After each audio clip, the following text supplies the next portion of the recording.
বঙ্গবন্ধু তনিয়া আমাদের প্রবাসীদের শেষ ঠিকানা, শেষ ভরসা মাননীয় প্রধানমন্ত্রী জগৎ শেখ হাসিনা এবং আপনাদের সামনে মূল্যবান বক্তব্য রাখবেন।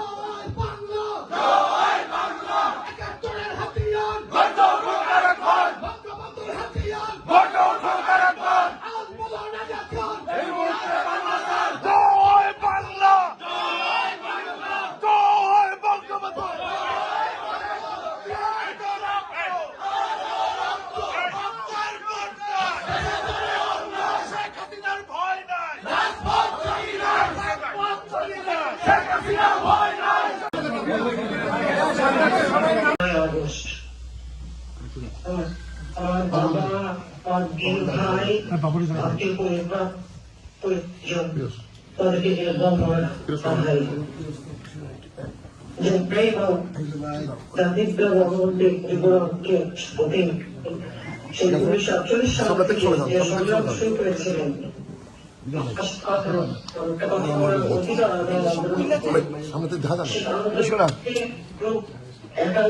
মহান মুক্তিযুদ্ধে বিজয় যে তরুণ সহ্য করেছেন আমাদের অগণিত নেতৃত্বকে তারাও জাতির পিতা বঙ্গবন্ধু শেখ মুজিবুর সাথে ত্যাগ করেছেন। এই আত্মত্যাগের মধ্য দিয়ে আমরা পেয়েছি আমাদের স্বাধীনতা। এক প্রদেশ ছিল শোষিত বঞ্চিত মানুষ, দারিদ্র্যের সীমার নিচে প্রায় 80% উপরে মানুষ, তাদের উন্নত জীবনের দুঃখী মাত্রা সুন্দর করে দেখতে গরিব করে লেগেই ছিল জাতির পিতা বঙ্গবন্ধু শেখ মুজিবের একমাত্র লক্ষ্য। আর সেই লক্ষ্য বাস্তবায়নের জন্য নিজের জীবনকে তিনি উৎসর্গ করেছিলেন। যে অত্যাচার নির্যাতন সহ্য করতে পেরেছিল এই পাকিস্তানের আমলে যা ভাষায় বর্ণনা করা যায় না।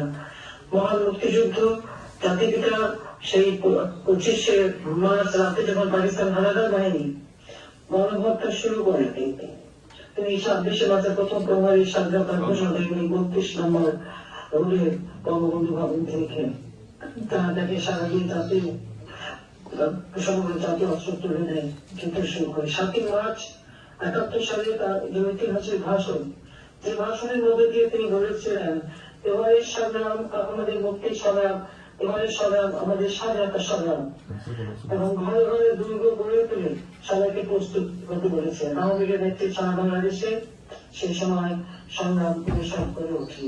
আর সেই সংগ্রাম ভবিষ্যতের নেতৃত্বে তিনি এদেশের মানুষ অস্ত্র তুলে নিয়ে যুদ্ধ করে বিজয় অর্জন করেন। বিজয়ের পর স্বাধীনতা ঘোষণা দেওয়ার সাথে সাথে জাতির পিতা বঙ্গবন্ধু শেখ মুজিব থেকে গ্রেপ্তার করা হয়। এরপর আমার মা, আমার ছোট ভাই জামাল, রেহানা, ছোট বোন রেহানা, রাসেল, আমি সহ সকলকে গ্রেপ্তার করে বর্তমান নামে এই 26 নম্বর একটা একতলা বাড়ি ছিল সেভাবে বন্দি করে রাখে। আর আমার পক্ষে পাকিস্তানে কারাগারে নিয়ে যায়। সেই দৃশ্য সেই সময় অষ্টমীয় কষ্টের মধ্য দিয়ে তাকে মানবের জীবন কাটাতে হয়েছিল।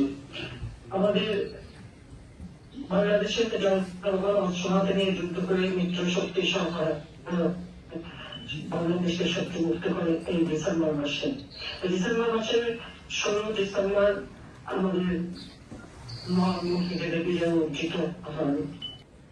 সবচেয়ে দুর্ভাগ্য লাগে এটাই যে ডিজিটাল বাংলাদেশ গড়ে তুললাম আমরা, আর সেই ডিজিটাল বাংলাদেশ ব্যবহার করে আমাদের সরকারের বিরুদ্ধে একটা গভীর চক্রান্ত করা হলো।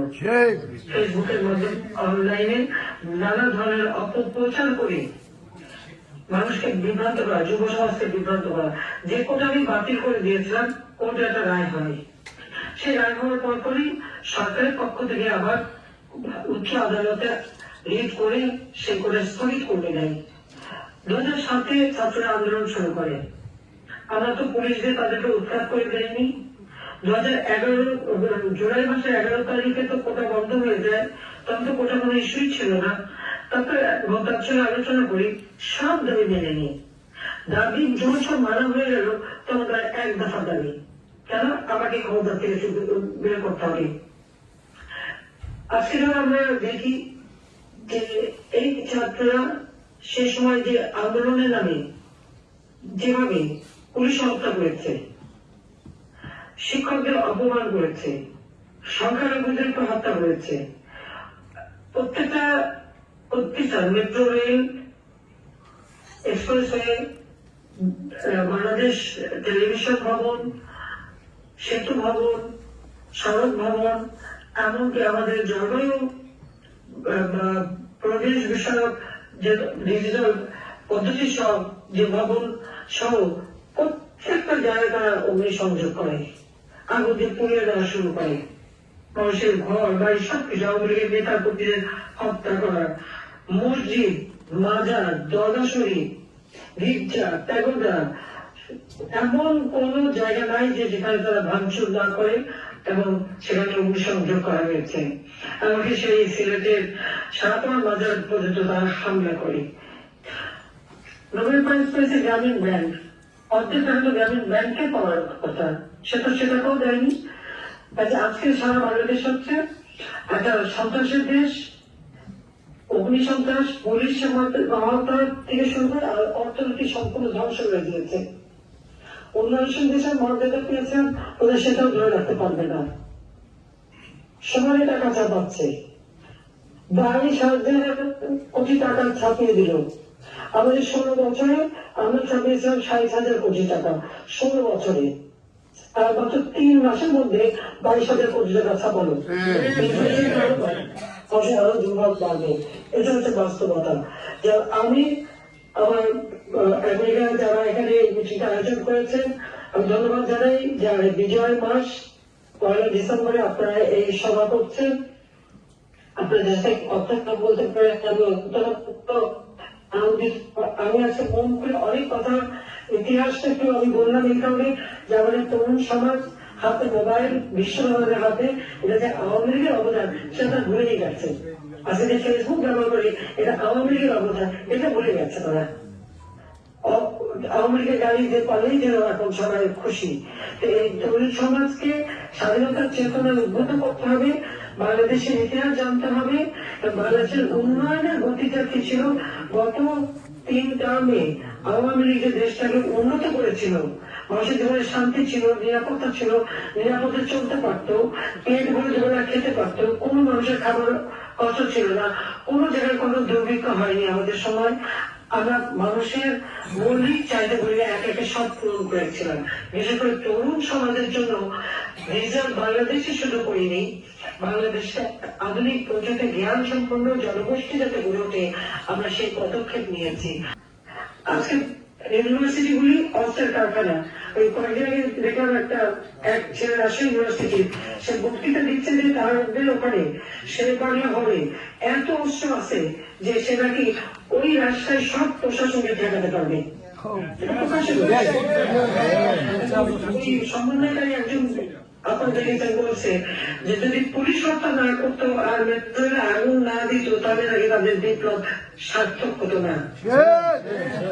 অপরাধ কারা করছে তার তো নিজেরা মুখেই বেরিয়ে যাচ্ছে, নিজেরাই স্বীকার করছে। আজকে যখন কেউ আন্দোলন করতে যায়, যেভাবে পেটানো হয়, আর্মিদের মারা হয়, যে গার্মেন্ট শ্রমিকদের মারা হলো, ওই স্কুলের যারা তাদের উপর যে হামলা করা হলো এবং প্রকাশ্যে তাদেরকে একজন আইনজীবী কেন দাঁড়ানো কোর্টে, সে আইনজীবীকে পিটিয়ে হত্যা করলো। সাইফুল নামে আইনজীবী সেই স্কুলের ওই নেতার জন্য দাঁড়িয়েছিল, জামিন চেয়েছিল কেন, সে অপরাধ তাকে মারা হলো। এরা কোন অপরাধী না, এদের মধ্যে কোনো আইনের শাসন নেই। সব দোষ হলো আওয়ামী লীগের। কেন?